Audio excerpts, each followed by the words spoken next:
Едно от безумията, на които се натъквам в нашите среди с уебсайтовете е избор на домейн. Характеристиките за избор на домейн са изключително важни, когато давате наименование на своя уебсайт.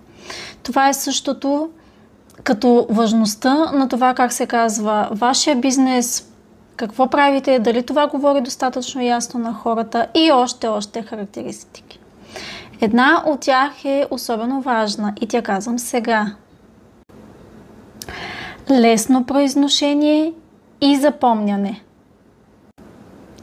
Избягвай сложни за произношение имена и ключови думи в избора ти на домейн. Избягвай трудни за произнасяне на такива.